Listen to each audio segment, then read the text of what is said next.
ఇస్మాయిల్ చెప్పండి, వైఎస్ జగన్ ప్రభుత్వంలో బీసీ సామాజిక వర్గానికి చెందిన మహిళకు మేయర్ పదవినిస్తే కూటమి ప్రభుత్వం వచ్చిన తర్వాత వేల కోట్ల రూపాయలు ఖర్చు పెట్టి యాదవ మహిళను ఆ కుర్చీ నుంచి దించడం, ఆ మహిళను అవమానించడమే అనుకోవచ్చా?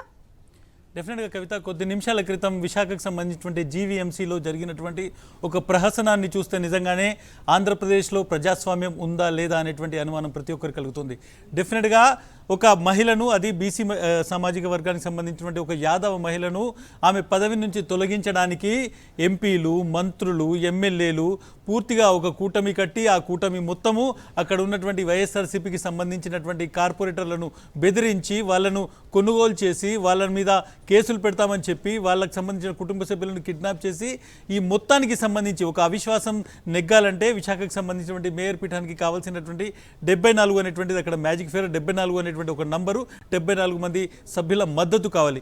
ఈ 74 మంది సభ్యుల కోసము మద్దతు కోసం చేసినటువంటి ప్రహసనం మొత్తం తీరా చూస్తే 74 కంటే ఒక నంబర్ కూడా ఎక్కువ రాలేదు. ఇంత బెదిరింపులు చేసినా, ఇన్ని కేసులు పెట్టినా బొటాబొటిగా మ్యాజిక్ ఫిగర్ దాకా చేరుకున్నారు. ఇదంతా ఎందుకోసం అంటే ఒక బీసీ మహిళ విశాఖ మేయర్ పీఠం మీద ఉండకూడదు, ఒక యాదవ సామాజిక వర్గానికి సంబంధించినటువంటి మహిళకు మేయర్ పీఠం ఉండకూడదు, మిగిలిన 10 నెలలకు మాత్రమే. ఇదంతా చేసింది ఎందుకోసం అంటే వచ్చే 10 నెలల పాటు ఆ పదవి ఆ బీసీ మహిళకు ఉండకూడదు అనేటువంటి ఒక కుట్రలో భాగంగా జరిగినటువంటి మొత్తం ఈ ఆలోచన కావచ్చు, ఈ ప్రహసనం కావచ్చు. నాతో పాటు సతీష్ ఉన్నారు, అదేవిధంగా విశాఖపట్నం నుంచి నాయుడు కూడా ఉన్నారు. నాయుడు, ముందుగా మీ దగ్గరకు వస్తాను. కేవలం 10 నెలల్లో ఎలక్షన్ జరగబోతున్నాయి. 10 నెలల్లో మళ్ళీ ఎలక్షన్ జరుగుతాయి. ఫ్రెష్గా పబ్లిక్ మ్యాండేట్ ఇస్తారు. ప్రజలు గెలిపించినటువంటి కార్పొరేటర్లను బెదిరించి వాళ్ళను ఒక విధంగా కొనుగోలు చేసినటువంటి ప్రహసనాన్ని గత నెల 2 నెలల నుంచి చేస్తున్నాం. కొన్ని ఎగ్జాంపుల్స్ ఇస్తారా నాకు? ఏ విధంగా ఈ కార్పొరేటర్లను బెదిరించారు? ఎంతమందిని టీడీపీకి సంబంధించిన వాళ్ళు లాక్కున్నారు? ఎంతమంది పైన కేసులు పెట్టారు? ఏ విధంగా ఈ మొత్తం 74 అనేటువంటి నంబర్ని చేజిక్కించుకున్నారు? చెప్పగలుగుతారా నాయుడు? కూటమి నాయకులు ఎన్ని ప్రలోభాలు పెట్టినా, ఎన్ని తప్పుడు కేసులు పెట్టినా, ఎంతమంది కార్పొరేటర్ బిల్లులు ఆపివేసినా, ఎంతమందిని అనేక రకాలుగా ఇబ్బందులు చేసినప్పటికీ కూడా ఆ మ్యాజిక్ ఫిగర్ను మాత్రమే చేరుకున్నారు తప్పితే అంతకు మించి ఒక్క స్థానాన్ని కూడా సాధించలేకపోయారు. కూటమి అవిశ్వాస తీర్మానం ఇచ్చిన దగ్గర నుండి వైఎస్ఆర్సీపీకి సంబంధించిన కార్పొరేటర్లు అనేక రకాలుగా ఇబ్బంది పెట్టారు. ఏవైతే బిల్లులు ఉన్నాయో ఆ బిల్లులన్నింటినీ కూడా పెండింగ్లో పెట్టారు. తప్పుడు కేసులు పెడతామన్నారు. ఎస్సీ కార్పొరేటర్ల దగ్గరికి వెళ్ళి నందిగాం సురేష్ని ఏ విధంగా అయితే వేధించామో అదే తరహాలో మిమ్మల్ని కూడా వేధిస్తాము, కూటమికి ఓటు వేయకపోతే అని బెదిరించారు. మహిళా కార్పొరేటర్లు ఇంటికి వెళ్ళారు.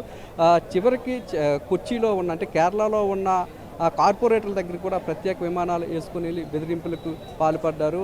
ఈ కూటమి నేతలు ఎన్ని ప్రలోభాలు పెట్టినప్పటికీ, ఎన్ని ప్రయత్నాలు చేసినప్పటికీ కొంతమంది మాత్రమే కూటమి నేతల ప్రలోభాలకు తల ఉంచినారు తప్పితే మిగతా కార్పొరేటర్లంతా కూడా వైఎస్ఆర్సీపీతోనే ఉంటామని, జగన్మోహన్ రెడ్డితోనే ఉంటామని, తమకు కార్పొరేటర్లుగా అవకాశం లభించింది అంటే అది ఒక వైఎస్ జగన్మోహన్ రెడ్డి వల్లే లభించిందని చెప్తున్నారు. అంతేకాకుండా యాదవ సామాజిక వర్గానికి సంబంధించి విశాఖపట్నంలో విశాఖ చరిత్రలో ఎన్నడూ లేని విధంగా కీలకమైన పదవులు, ముఖ్యమైన పదవులు లభించాయంటే అది ఒక వైఎస్ జగన్మోహన్ రెడ్డి వల్లనని చెప్పి స్వయంగా యాదవ సామాజిక వర్గానికి చెందిన నేతలే గుర్తు చేస్తున్నారు. ఒక యాదవ సామాజిక వర్గానికి చెందిన మహిళకు మేయర్ పీఠాన్ని ఇవ్వడంతో పాటు అక్రమాన్ని విజయ నిర్మలకు ఈఎంఆర్డీఏ చైర్మన్గా అవకాశం కల్పించారు. వంశీకి ఒక ఎమ్మెల్సీ పదవినిచ్చారు. అలాగే జిల్లా అధ్యక్షుడిగా కూడా పదవి బాధ్యతలు అప్పగించారు. యాదవుల కోరిక మేరకు ఒక సామాజిక భవనాన్ని నిర్మించుకునేందుకు విశాఖ నడిబొడ్డిన 50 సెంట్లు స్థలాన్ని, కోట్లాది రూపాయలు విలువ చేసే స్థలాన్ని కూడా వైఎస్ జగన్మోహన్ రెడ్డి ఇవ్వడం జరిగింది. ఒక డీసీఎంఏ చైర్మన్ పదవిని కూడా ఇవ్వడం జరిగింది.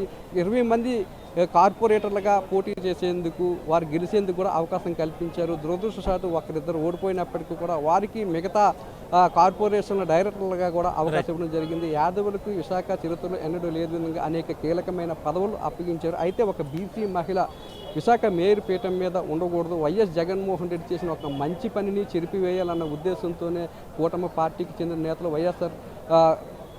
వైఎస్ఆర్సీపీ తరఫున మేయర్గా గెలిచిన గొలగాని హరివెంకట కుమారిని తమ కుట్ర రాజకీయాలతో ఆమెను పదవి నుంచి దించివేయడం జరిగింది. విశాఖ చరిత్రలో ఈ రోజు అనేది ఒక బ్లాక్ డేగా నిలిచిపోతుంది. విశాఖ